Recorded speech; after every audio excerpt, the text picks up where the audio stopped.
Hello there, we are actually in Central Park, riding around some scooters, having some fun, and then we're gonna go grab some dinner and head to the first night back on Broadway of the musical called Six. I am really excited to see this show. I have tried to stay away from it. You know, this show was in previews on Broadway. It was about to have its opening night, and then Broadway shut down. And it's all about the wives of Henry VIII, crazy Henry VIII. And I've heard it's kind of like a pop rock concert vibe. That's why a lot of my friends have told me the cast album is super fun, but I'm trying not to listen to it because I want to be surprised by what I see tonight.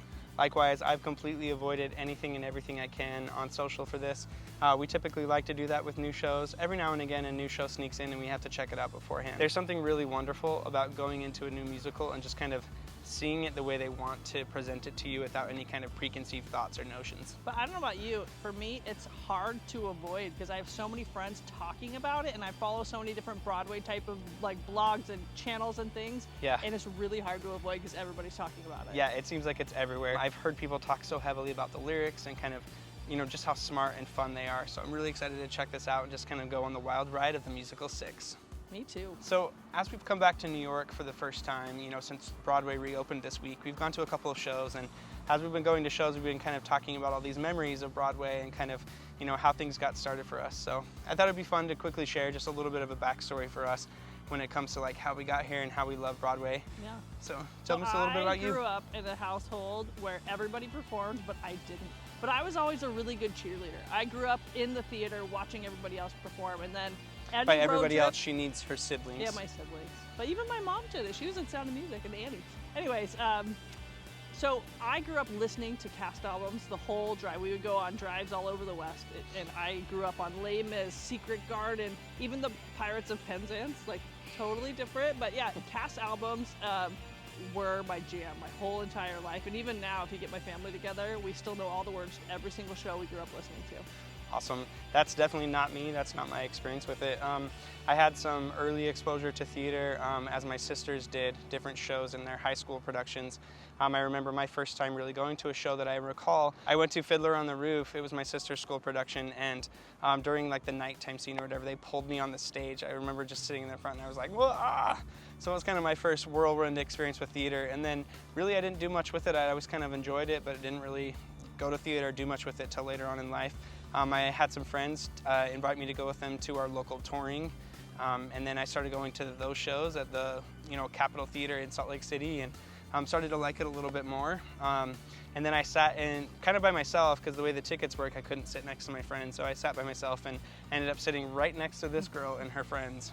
Yeah, luckily one of my friends reached out, was like, hey, you always sit by us. And by reached out, she means called out hardcore, wanting to know why I was at the theater all the time by myself. True, very true. But then we became Facebook friends and started kind of chatting with each other online, and then the rest is history. Yeah, now we've been to how many Broadway shows? I mean, I think it's about over 150 now together, and that's not counting touring, that's like Broadway shows. And complete full circle. Now he even works in the theater industry, so it's crazy. Theater yeah. is just all part of our lives now. Going on my second year of a projection designer for Helsener Theater in Utah. If you haven't looked us up or looked up the theater, definitely do. It is a very unique space. It's got a crazy automation system, LED walls, it's all in the round. It's a crazy awesome theater. I love working there and the people I get to work with. So it's been really nice because we've had a lot of theater back home throughout the pandemic. It shut down for a little bit, but it came back a lot sooner than Broadway. But I can't tell you how nice and how it feels like to be home here in New York. Yeah, it's crazy. It's so fun when you kind of get to come back to a place you've been gone from for so long, how it kind of makes you think of your roots. So that's a little bit about us. Both of us really love theater. We've kind of just put our nerdy theater powers together. I'm a little bit more traditional and a little bit more modern, and she's a little bit more... I like the classics, but I really like the modern now. He's kind of rubbed off on me. So we're helping each other in that. We kind of both, have our little worlds, but then we also kind of stray into the others. So yeah, that's a little bit about us and why we love theater. Definitely thanks for watching along. We'll take you along with us as we go to Six tonight as it comes back to Broadway for the very first time since the pandemic. I can't wait. It's going to be a blast. We have these scooters for about another hour and 15 minutes, so we're going to get to it.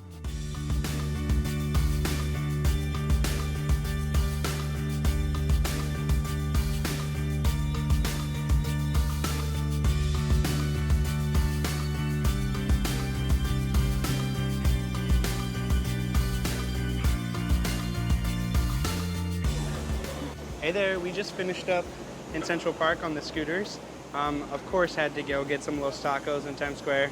And then, of course, Had to get these all the time, all day, every day. so many schmackery cookies. But we're here to see Six.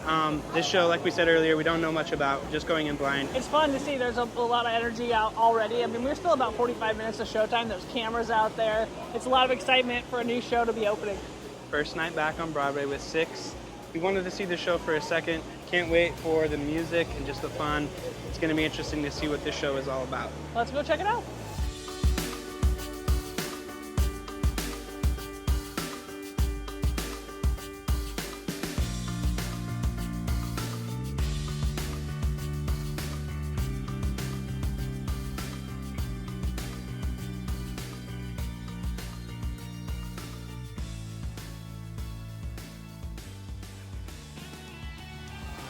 Oh my gosh, you guys, that was so much fun. We just had a blast seeing Six here on Broadway. And it was so fun to see. The whole audience was like crazy after every single song. And in fact, like at one point, they had like some tech issues and it shut down and everybody was like clapping and stomping. It was like a full-on rock concert. Yeah, it was amazing. So many concert vibes with this show, but also just had some Broadway chops as well. I really liked the audience interaction, like you would feel at a concert. Like it felt like they were sitting there talking to us. There wasn't that fourth wall. Zero fourth wall. I mean, it was broken and shattered before the show started. Very true. And one thing I really liked about this show, it kind of follows that same pattern like Hamilton. It's like teaching history, but in a really fun way. And like, I'll be honest, I didn't really know much about King Henry and all of his wives, and so learning all about them was really cool. Yeah, it was a lot of fun to go back and understand a little bit more about that story. I mean, obviously it's a story that I've learned and heard of, but I'd never learned as much about it, and it's really fun, like we said, to just get some historical context, but also be able to watch a show and have some fun, and present it in a new way that makes you want to get up and dance. I did not know Anne Boleyn had 6 fingers. Huh. I mean, who knew? How could you know that? Things that I always needed to know, but didn't know I needed to know it. Right, so I really think this show is a lot of fun. I was very interested to see what it was going to be like. I kind of expected it to be like a concert. I had some friends that described it to me as like a Destiny Child concert, and it was going to be a lot of fun. And that's exactly, there was a lot of that vibe, and so we did have a lot of fun with the concert thing tonight. I think my overall favorite thing from this show is this back wall that they had. I mean, you know me, I'm a tech guy. I really loved the back wall that they used in this. It was a pixel mapped back wall, so it's got kind of the, characteristics of like an LED wall or like a TV. It's really, really neat the way that they used this. I love that it kind of had individual pieces, but also kind of came together and formed something great as well. For me, the biggest standout is, man, those queens can sing. Holy cow, those girls should all have their own record deals. Like, absolutely. Wow.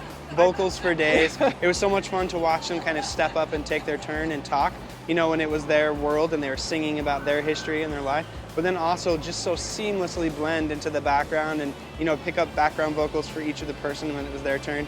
It was fun, the banter back and forth, and I just really loved this environment that they created. It's fun, historical, interesting. You got some really heavy historical reference in there, but also just some really modern flair as well. So this show is still in previews. I think it opens up in October, and I really hope it does well because it brings a whole different energy to Broadway, and I really like that more shortened format. It's an hour and a half, no intermission. And shoot, it's like 10 o'clock and we're already done. I can go grab dessert, won't be home too late. It was a lot of fun. Like Lee said, I also really enjoy this kind of new flair to Broadway. Half concert, half theatrical. It's definitely its own new thing. So it's always fun to see something that kind of blazes its own path or takes a new path or just kind of reintroduces an old one. So as far as like the COVID stuff with this show, pretty much the same as we've seen the rest of the week. We just had to show our ID and our vaccine card, or you could show a negative test as you go in, and then you just have to wear your mask the whole time. They do allow you to buy some concessions and you can drink. Like I had a water bottle and I kept drinking it throughout the show. That's the only time you can take your mask down though. Yeah, it's really neat to see consistency between the different theaters. Honestly, I wondered if each of them would have a little bit different vibe when it came to COVID policies and processes, but for the most part, they're really the same. We weren't really sure what to expect, but we had a lot of fun checking out Six at the Brooks Atkinson. Honestly, go see this show. It's so much fun. It's a lot of fun. Let us know what you think in the comments below. If you haven't already, definitely subscribe, and we'll see you in the next one.